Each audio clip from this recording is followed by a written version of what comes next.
सीधी लाग तो वाह भाई वाह।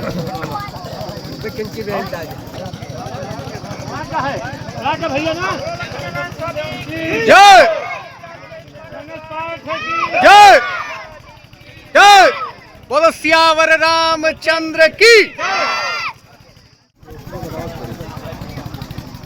कि चाहे जितना भी मॉडर्न लाइफ हो जाए, लेकिन अपने संस्कार और संस्कृति को कभी भूलना नहीं चाहिए। बहुत अच्छी बात। हमारे यहाँ लोग इसको फॉलो कर रहे हैं और इस धारणा पर काम कर रहे हैं। इसमें अच्छे अच्छे पदों पर हैं लोग, नौकरी कर रहे हैं। कोई जेई है, कोई इंजीनियर है, कोई जज है, लेकिन हर लोग समाज का सम्मान करते हैं और समाज के अनुशासन में रह करके कायदे कानून के मुताबिक प्रक्रिया को पालन करते हैं।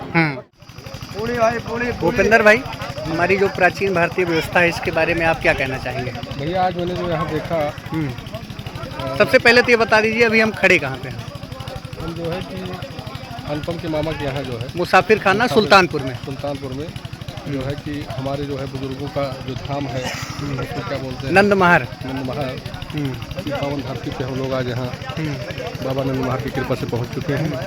अच्छा, ये प्राचीन व्यवस्था जो विलुप्त हो गई हमारे समाज से, इसको हम लोग जो है कि आपके माध्यम से, आपके चैनल के माध्यम से लोगों को चाहेंगे कि इस परंपरा को जीवित रखें और जीवित रखने के बाद में इस परंपरा को अपनाएं। और बहुत ही सुंदर लग रहा है, लोगों का प्रेम भाव मैंने जो यहाँ देखा। अच्छा, आजकल क्या हो गया भूपेंद्र भाई कि वही जो है बफर सिस्टम हो गया और उसमें ना खाने का स्वाद मिलता है ना कोई प्रेम मिलता है। आइटम हम 20 तरह के बनवाते हैं लेकिन खाने पीने का कोई स्वाद मिलता नहीं। आप इस व्यवस्था में देखिए कि इनके यहाँ, हमारे मामा जी के यहाँ कार्यक्रम था, लोग जो है 2 घंटा पहले इनके द्वार पे, इनके घर पे पहुँच गए। लोगों ने इंतज़ार किया, एक दूसरे से मेल मुलाकात हुई। उसके बाद सब लोगों ने कपड़ा उतारा है और सभी लोग लगभग जो है जनेऊ भी धारण किए हैं और हरे पत्तल में जो है भोजन सबको परोसा गया है।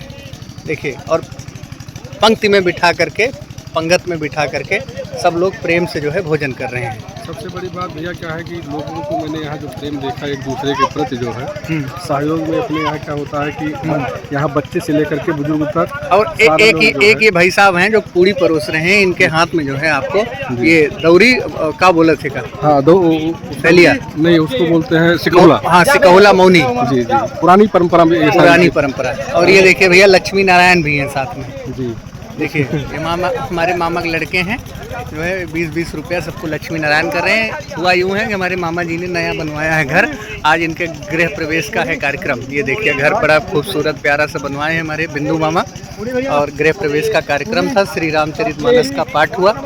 उसके बाद जो है आज ब्राह्मण भोज का और सर्व समाज को निमंत्रण है। प्रथम समाज में लेकिन भाई जो नियम का पालन करते हैं सिर्फ उन्हीं को जो है स्थान दिया गया। परोसने वाले और खाने वाले दोनों लोगों ने जो है वस्त्र उतारे हैं और जिनकी शादी हो गई है, जो विवाहित है, उन्होंने जनेऊ भी धारण किया हुआ है। देखिए, इतनी बड़ी पंक्ति है। तो मित्रों, हमारा ये प्रयास है कि ये जो व्यवस्था है ये फिर से पुनर्जीवित करी जाए और हमारे पास ज़रूरी नहीं कि 1000, 2000, 10,000 लोगों को खिलाएं। जितनी भी व्यवस्था हो, अगर हम इसी तरीके से खिलाएं समाज में, सब कुछ संभव है, बशर्ते कुछ लोगों का अगर इसमें सहयोग मिले तो सब कुछ किया जा सकता है। और बच्चे से लेकर के बूढ़े तक सहयोग करें। हाँ, देखिए, ये दादाजी हैं, कम से कम इनकी 75-80 साल उम्र होगी, लेकिन एनर्जी आप देख रहे हैं, मूँछों पे ताव दे करके एक जो है युवा से ज़्यादा ये मेहनत कर रहे हैं परोसने में।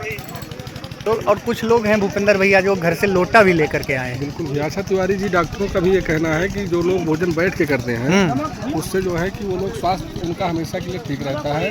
खड़े होने पर जो है हमारी पाचन क्रिया जो है वो हो नहीं पाती है बराबर। तो इससे क्या है कि हम लोग स्वस्थ भी रहेंगे, तो ऐसा अपनाना बहुत जरूरी है। बहुत जरूरी है। तो बहरहाल आपको ये हमारी प्राचीन भारतीय व्यवस्था जो है कैसी लगी, कमेंट करके आप जरूर बताइए। अभी हमारे साथ में श्री विंध्याचरण तिवारी जी हैं। खास बात यह है कि आर्मी में भी रह चुके हैं और समाज को जो है, हमारे ब्राह्मण समाज को संगठित रखने में, अनुशासित रखने में एक महत्वपूर्ण भूमिका निभा रहे हैं। आइए जानते हैं कि इन्होंने जो है, जहाँ पे हमारी भारतीय संस्कृति का लगातार नाश हो रहा है, कैसे समाज को संगठित रखा है। चाचा जी, क्या कहना चाहेंगे, कैसे प्रयास करते हैं आप? कहना चाहते हैं कि चाहे जितना भी मॉडर्न लाइफ हो जाए, लेकिन अपने संस्कार और संस्कृति को कभी भूलना नहीं चाहिए। बहुत अच्छी बात। हमारे यहाँ लोग इसको फॉलो कर रहे हैं और इस धारणा पर काम कर रहे हैं। इसमें अच्छे अच्छे पदों पर हैं लोग, नौकरी कर रहे हैं। कोई जेई है, कोई इंजीनियर है, कोई जज है, लेकिन हर लोग समाज का सम्मान करते हैं और समाज के शासन में रह करके कायदे कानून के मुताबिक प्रक्रिया को पालन करते हैं। मैं देख रहा हूँ कि जितने भी ब्राह्मण हैं सभी ने वस्त्र निकाला हुआ है ऊपर का, और जनेऊ अधिकतर लोगों ने धारण कर रखी है और पंक्ति में बैठकर जो है प्रेम से प्रसाद के रूप में भोजन को ग्रहण कर रहे हैं। क्योंकि ये वैदिक कारण से भी उचित है और साइंटिफिक रीजन भी है इसमें कि कपड़ा उतार के भोजन करने पर आपका हाजमा दुरुस्त रहेगा, ज्यादा भोजन कर पाएंगे आप और सुकून के साथ बैठ करके भोजन कर सकते हैं। इसके लिए आपका जो शरीर का सिस्टम है वो भी अच्छी तरह से फंक्शन करता है। चाचा, अभी जो विडंबना आ रही है बहुत सारे समाज में, अब जो है सारी चीजें रेडीमेड हो गई, लोग बफर सिस्टम कर रहे हैं, लोग खाने के टाइम पहुंच रहे हैं, प्लेट पकड़े और उसमें अनमने ढंग से खा के निकल जाते हैं। ऐसे समाज को आप क्या संदेश देना चाहेंगे? देखिए, ये कई तरह से हानिकारक है। पहली चीज, उसमें जो बनाया जाता है तेल मसाला मिर्च जरूरत से ज्यादा डाला जाता है और लोग उसको कभी पसंद करते हैं, कोई नहीं भी पसंद करते, लेकिन मजबूरी की वजह से उसमें भोजन करना उनकी मजबूरी है। तो आप जय बुलवा दीजिए ताकि लोग प्रेम से जो है उठ सके। बोलो ब्राह्मण समाज की जय। देखिएगा मित्रों, किस तरीके से अनुशासन में रह के भोजन किया है लोगों ने, और उसके बाद जय जब बोला गया तो एक साथ कुछ लोगों ने पहले भोजन समाप्त कर लिया, लेकिन उनको पहले उठना अलाउड नहीं है।